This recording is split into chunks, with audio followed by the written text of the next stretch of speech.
Welcome everybody to Spiritually Raw. We hope you are having an incredible day right here. We are having a very magical moment. What you're watching right now is Brad Johnson, who is the channel for Adronis, and we're about to meet Adronis. All of you, if you've seen Brad before, he's been on multiple shows with us. The links will be in the description below. You'll be able to check out some of those previous ones. But we're going to dive right in with Adronis. So this is really very cool here today.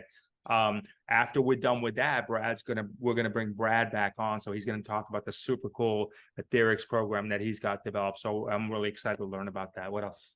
For those of you that this is the first time meeting Brad, let me tell you a little bit about him. You guys are gonna love him. His name is Brad Johnson. He is a spiritual teacher and inventor.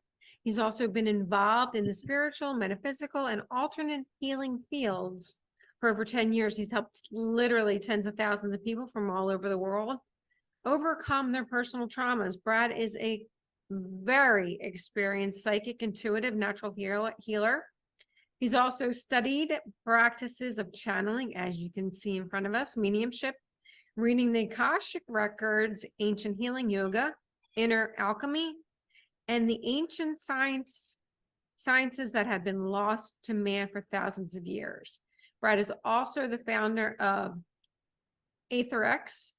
ANTARCICA. You can pronounce it either way, according to Brad, which is spiritual healing technology created from common everyday items that successfully aid in the healing of the physical, mental, and emotional bodies. We are very, very excited to hear about that as well. All right, so let's everybody get in the rhythm here. Brad's been taking his minute to bring on Adronis. So when you are ready, let's meet Adronis, everybody. Let's come forth. We are here at this time and we bid you greetings and thank you very much for the opportunity of this interaction today. I am Adronis of Sirius, sending love, appreciation, and gratitude to all who are tuning in to this broadcast through your internet collective consciousness. We thank you very much, and how may we assist you today? Welcome, Adronis. Yeah, it's good. It's good to have you back here. So we've had the privilege to get to know you for years through Brad. Couple of questions before we dive into everything. Initially, when we met you and Brad were together, and then there was a moment where Brad went off without you, if you would, and then now back again. Can you explain that and how that worked out, and what was the reasoning for I don't want to necessarily know if disconnect is the right word, but it was not a disconnect in that sense. It was more so in the idea of a coming of age in that way. An adjustment time that was basically necessary for Brad himself to evolve himself to much more of an independent level in that sense. He did not need to bring us back. It was more so in the idea that we were there for him, and he decided to bring us back in a new way. Therefore, the whole idea of what you are experiencing right now from his perspective would not be considered a channeling state, as it would be much more in that sense of a transmission to where we are basically, as it were, sharing the same platform. It is no longer the idea that Brad requires a net, to which we represented and have represented for quite some time, that he was still learning and growing and evolving in that particular way, and he decided to therefore move past the channeling medium in that way, and therefore move much more into his own strength and looking into much more of his own way. But again, as we are still in the background with him, he decided it was an appropriate time to bring us back, because he really did not bring us back into the mediumship here for his sake. He brought us back for your sake. And this is exactly why we're here, because many of you still want to talk to us. Many of you still want to communicate with us. And so therefore, Brad was able to get the message and therefore sharing us together through this platform. So the whole idea is that this is not for him. This is for you. Thank you. For those that are just tuning in, when you're referencing we, I imagine you're talking about a collective consciousness, but where are you from? Well, we would exist in what you would know as the star of Sirius A. So basically what you would know as the brightest star in your sky, which is commonly referred to as the dog star. This is our particular domain. From your perspective, you see it as a bright shining star. From our perspective, it is home to us. So it is actually a civilization that exists within what you would know a plateau or a platform or a dimension that exists within the star of Sirius itself. This is where we exist. Why do you come forth again for those watching for the first time here, Adronis? Why do you come forth? What is your interest in wanting to help our planet, our civilization, our world? Well, first of all, you've asked us to. Second of all, you are also our family. So therefore, the whole idea is that we share common genetics together with the human race. You have to understand that there are over 22 different extraterrestrial races that in that sense have contributed their own genetic stock to your creation. And so therefore, the human race, as it were, is the progeny of 22 different extraterrestrial races, we being one of them. So therefore, we're returning back to assist family because many of you have asked for, again, a particular type of contact of this sort. Brad himself, when he first started to connect with us, has asked us to come through. And during that time, we have always enjoyed our interactions together with you.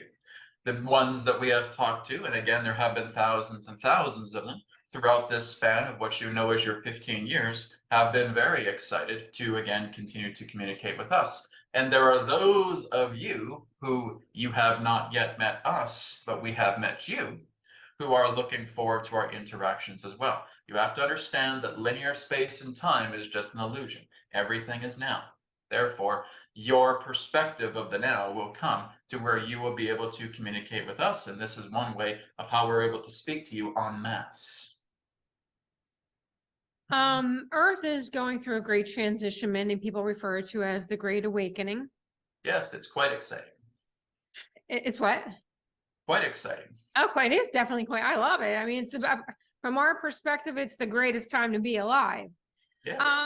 Now, with Earth being as a third density planet, as we move through these different evolutions or phases, what happens to the density of the planet? Does it remain the same and it's just that everyone's consciousness who chooses to elevate elevates, or is there a different science behind it altogether? All right, so first and foremost, you have to understand that the planet you are on will always remain a third density planet. That's her orientation.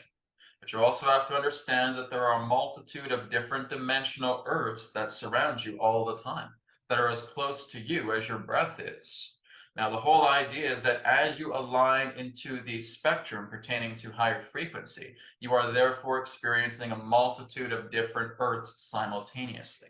So the Earth that you are aware of right now, that you term as a third density or a solid form in that way, will always remain a third density solid form. And there are those in that sense who will decide to visit another Earth. And the other Earth would represent that of a fourth density Earth. And that basically we would say the gateways to opening up this Earth took place around approximately 2016. And so there are those in that sense that have been able to visit this new Earth. Brad himself is one of them, who have been able to visit them quite commonly in altered states of consciousness or even dream time as well. So basically, as you are inhabiting this particular body that is appropriated for this particular dimension, you are in this particular dimension for as long as this physical vehicle exists. Whenever you decide to give up the physical vehicle and decide to go to another Earth, that's entirely up to you. But basically right now is that this particular planet in her native dimension, to what you would know as third density, is again going through higher octaves of shifts. So she's moving into a threshold crossing. She's moving into a higher octave of dimension of herself. So you're moving into much more of the higher echelons, representing the nature of a third density. And that this is basically creating a crisscross point. And that this crisscross point or trans-dimensional point is intersecting like a rainbow bridge between one dimensional Earth to another. And it's that rainbow bridge that some may decide to cross. But again, you are not looking to, as you would say, give up your third density body prematurely. It's meant to be here.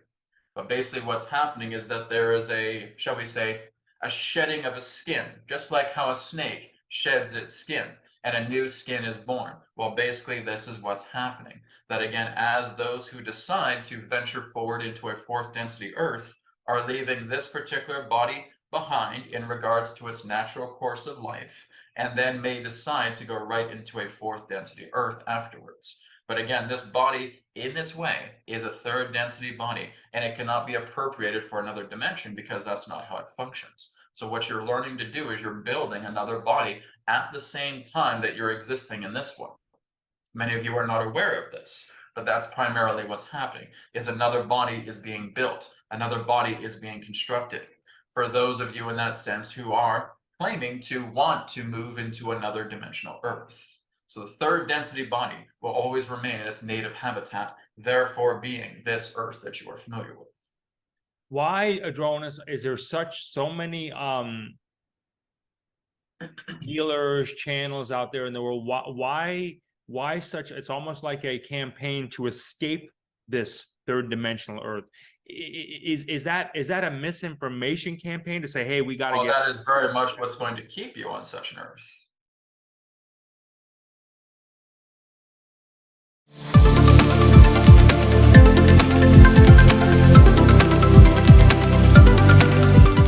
So the beautiful thing with ASEA is that they figure out how to make the same molecules that the mitochondria were already kicking out in the body, but have been doing less of. Now you can replenish your system supply. So, you know, you don't need to worry about the fact that your system stopped being able to produce it, because now we can get your levels back up to, you know, what they were when you were young, in a way that like your body naturally understands and knows. You know, it's like it can't hurt you. It's just going to help your system repair and, you know, be in its optimum.